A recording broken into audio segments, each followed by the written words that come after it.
Transmission. Welcome to Transmission.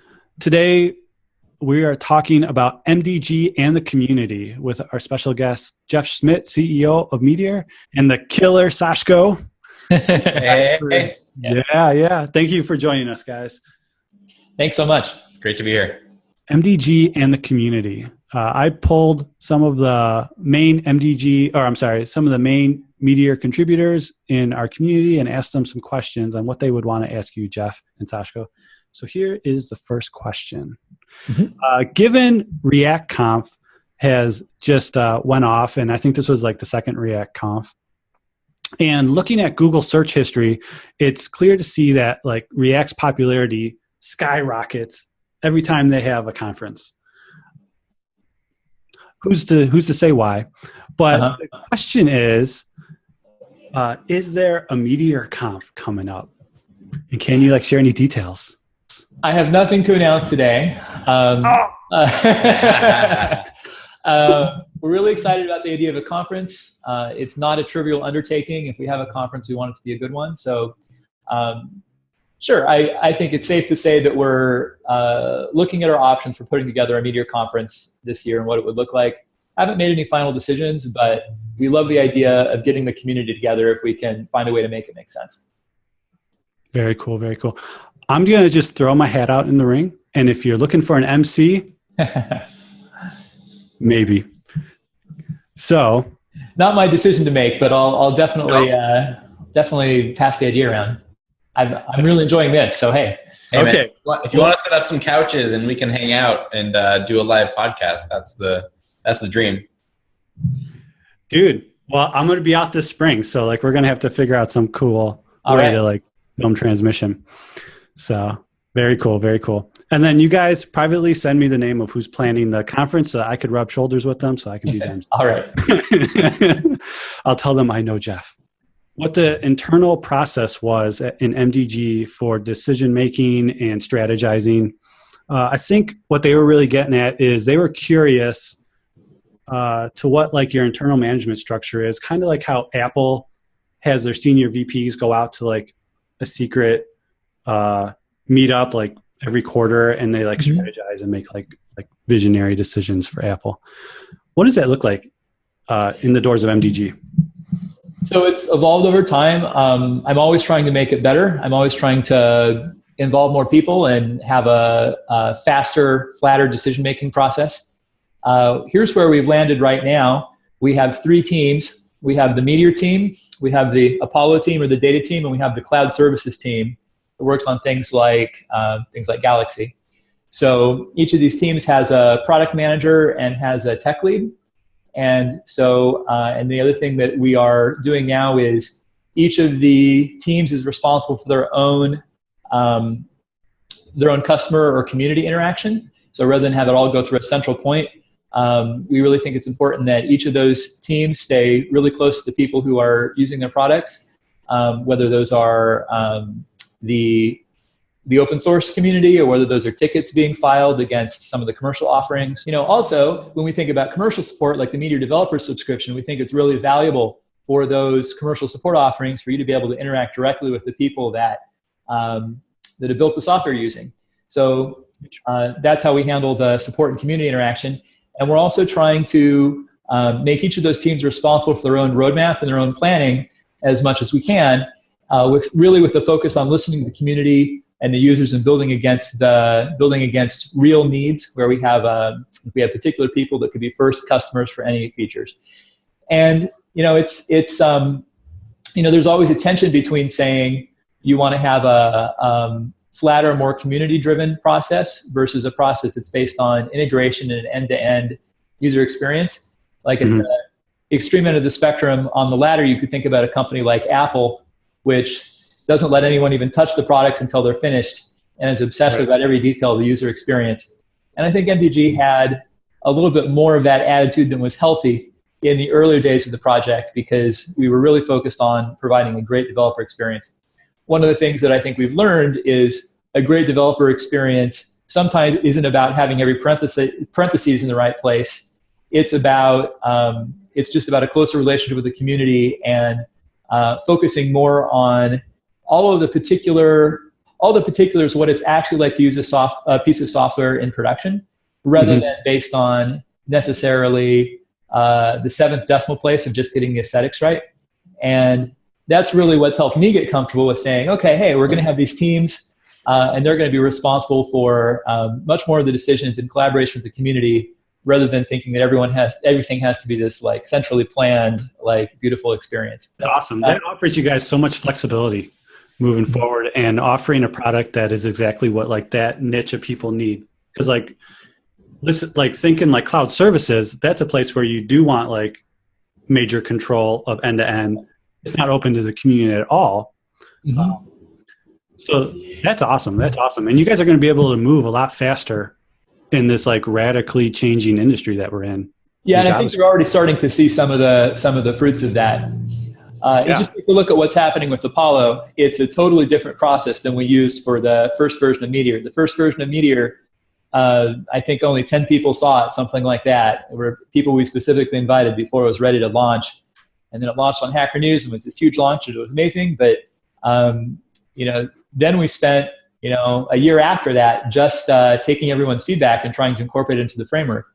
Whereas with Apollo, we've set the goal of having outside contributors as early as possible, building against a small set of people that are going to be the first adopters of it. So we make sure we're building something that people want on day one. And we've also made a rule for ourselves outside of the cloud services, the commercial team. We don't want to build anything that wouldn't get at least some use outside of the Meteor community in a perfect world. There's always going to be a few things that are Meteor specific, but if we're building any new technology, and Apollo is a good example, if we're building new stuff, it should be something that's useful to the wider JavaScript ecosystem, because that's a really powerful proof point that it's something that needs to get built and it's something that people want. And also it should be able to attract some external contributors outside of the Meteor community.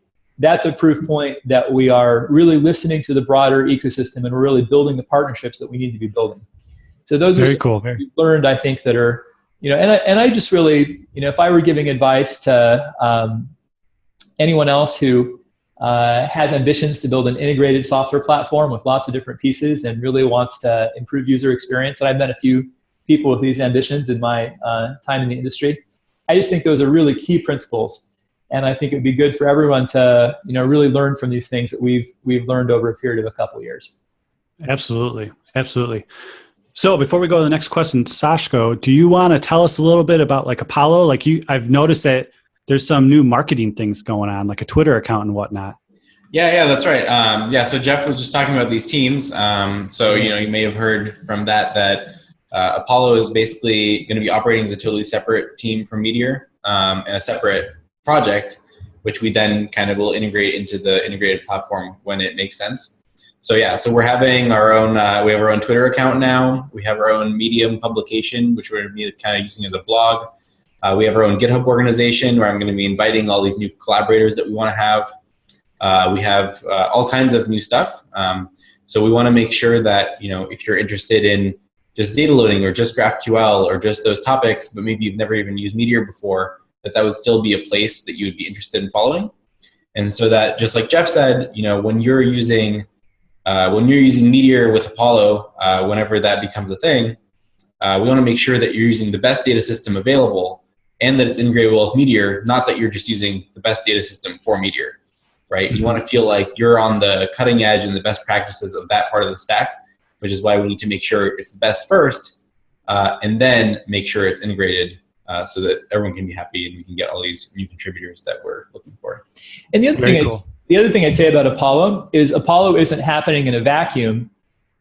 We wouldn't be building this if we weren't also talking to the other projects in the JavaScript ecosystem and asking them, what do you want MDG to be spending our time on? What's the best way for us to contribute to the JavaScript ecosystem? And that's one of the reasons that we're focusing more on the data system and less on the view layer in terms of, proportionally in terms of where our R&D efforts and our money go. It's because when we talk to, if you made a list of the people that you would hope that we'd talk to before we decided to make an investment in the JavaScript ecosystem, you'd probably have about the right list. It's really good to hear that other industry participants want us to be building this and that they can give us some feedback about the directions that we'd like to take. So breaking it out as a separate, a separately consumable project is one way that we can validate that we're doing that right and being good partners for the ecosystem. Well, you sure picked a great guy to lead Apollo. Yeah, no, I am. Well, seriously, and especially like reaching out to the community and then also reaching out to like the GraphQL team and other professional teams out there to like make sure that you're building the right thing. Sashko's great at like building those bridges. Anyway, it's kind of weird that you're right here. I'm telling you about it, but so it's all true. I'll tell you one other thing too. Something that's been really powerful for us on the same subject is the more community members we're able to hire into MDG, that gives us a huge advantage in building the right connections with the Meteor community. So it's been really great. And I hope that we can also hire some people into MDG that come from other JavaScript communities, which is another way that we can build those ties. So when we think about our relationship with the community, it shouldn't just be the Meteor community, it should be the broader JavaScript community as well. Yeah. Think of the value that Ben Newman brought to the team when he came. Absolutely. Yeah, that was huge. Yeah. So where do people go to follow Apollo on Twitter to hear the latest news? It's at Apollo Stack. So we obviously can't get Apollo everywhere. That doesn't make sense. And then we thought about a couple other names. We decided to go with Apollo Stack because we think it's a data stack. The same way you might have your application stack. You have something that has the data on the server and the client. Anyway, so we're going to get that Apollo Stack name everywhere on Twitter, Medium, .com, GitHub, everywhere. So it'll be pretty consistent. I think Stack's a good way to describe it. Like guys, if you want to listen up to show 7, Sashko and I dive into crazy detail of what Apollo's proposing. And it really does a lot more than just connecting databases. It's going to make every node stack like super rich with all these wonderful features. So every app today needs a data stack. I mean, every app today has a data stack. It might just be a really bad data stack that you wrote yourself, because there's this basic problem of the data is in the cloud, thousands of miles away from the client, and there are many tricky considerations in fetching that data in a way that lets you build a modular, high-performing application, even with low-power devices in poor network conditions, when you want to have instant response to user actions. You often have some kind of a real-time or collaborative element, and you also want to have the maximum decoupling between your front-end team and your back-end team, so that every time you add a new front-end feature, you don't have to go and change the back-end code. So those are the problems that a good data stack can solve. It's absolutely complementary with your view layer. So I think the concept of data stack really helps people see there's a set of concerns here that are common to lots of applications that you need regardless of how you're building your application. Yeah, I think there's like 2 goals here. Number 1 goal is nobody should ever ask, what's the difference between Angular and Apollo? Yes. Yes. What's the second one, man? The second one I just forgot. So that's great. No. The second one I was going to say is, you see all this innovation in the JavaScript ecosystem because there's so many different view layers. There's so many different reactive programming libraries. There's a lot of different API servers and stuff like that. But the one thing that there aren't so many of are integrated data stacks. There's tend to come from huge organizations like Facebook with Relay and GraphQL, right? Like Netflix with Falcor, and Meteor, I think, is, as far as I can tell, the only open source project that so far has been competing with something like that with DDP. Yeah. And so we think that that's the place where we can really bring the maximum value by innovating where there isn't as much innovation right now as there is in other parts of the stack. And I think it's also a place where Meteor has a lot to say. We have a lot of experience from the Meteor data stack, and we also have a lot of experience from seeing how that's used in production, from our conversations with our production customers, from seeing the apps hosted in Galaxy and seeing how they behave. So we think that if we can combine the DNA of GraphQL and together with the DNA of the Meteor reactive data system, I think those, between that set of ideas, we have what the industry needs to take the next step forward. So I think that'll make a really beautiful baby. A beautiful baby. It's a very solid competitive edge that you guys have with that. Yeah. Last question in this segment, and it might be, I don't know, a little hard to answer, but I'm curious. since Meteor and Apollo is going to be open source, and theoretically your competition sees everything that you're doing with that, would you see a fork of Meteor or a fork of Apollo as a bad thing or potentially as an opportunity? I think that I think this is kind of like asking whether you see accountability as a good thing or a bad thing, because I think forks provide accountability in the open source community. I think accountability is a fantastic thing, and therefore I think forking, or at least the possibility to fork, is it's a big part of the reason why open source is good, I think, at the end of the day. Great answer. So yeah. I think forks are a great way to start a conversation about whether a project is going in the right direction. And I think they're also a great way to raise different proposals or ideas very tangibly. And I think a permanent fork of the community where the community fragments and goes in different directions, I think that's what everyone's trying to avoid. But I think if you look at other projects that have gone through fork events, the community typically emerges stronger from it, because everyone sees the incentive to avoid forking the community along with the code base, and it drives a resolution that results in a better platform for everyone. So I see it as a good thing. I think any necessary forking is good for the projects in the community, and I think if we're playing our cards right at MDG, anything that's good for the community and for the open source projects is good for us. So yeah, I welcome it. Very cool. And how you guys are currently making separate repos for the Meteor Core right now and breaking it up and making it easier for the community to contribute to it. It's kind of like evidence that you guys are really liking the community-driven idea, the way that the community has something to offer, just like how you just described, a fork would provide something new, something to offer that would be a benefit to everyone eventually, to bring it back in or bring it forward. But you guys are making that path pretty smooth now with the new changes that you're making to Meteor Core, where a fork necessarily wouldn't be needed to make those quick and innovative changes, because now it's so much more open to the community, or at least you guys are heading in that direction. So. Yeah, absolutely. We're trying to reduce some of the tight coupling between the pieces in core, and eventually remove all of that tight coupling to have a more modular system. I think that you can have a modular system and still have a well-integrated system with a great developer experience. It is a lot of work to serve both of those masters simultaneously, but that's basically why we're here.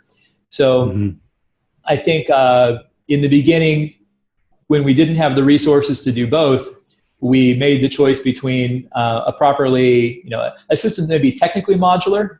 Under the hood, there may be good interfaces, but maybe isn't broken apart, and all the other pieces haven't been done to make it easy for people to use the pieces independently or contribute independently.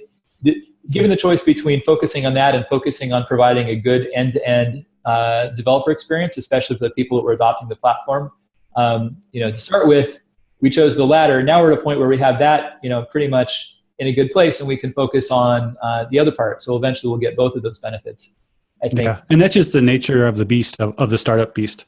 I think it's also the nature of integrated platforms. Like you have to, you build things in an order.